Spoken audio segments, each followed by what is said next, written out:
А вы где живете? В Савике. А как вас зовут? Наталья.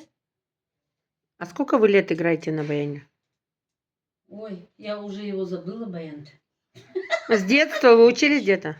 Нет, я закончила только культпросветучилище. Понятно.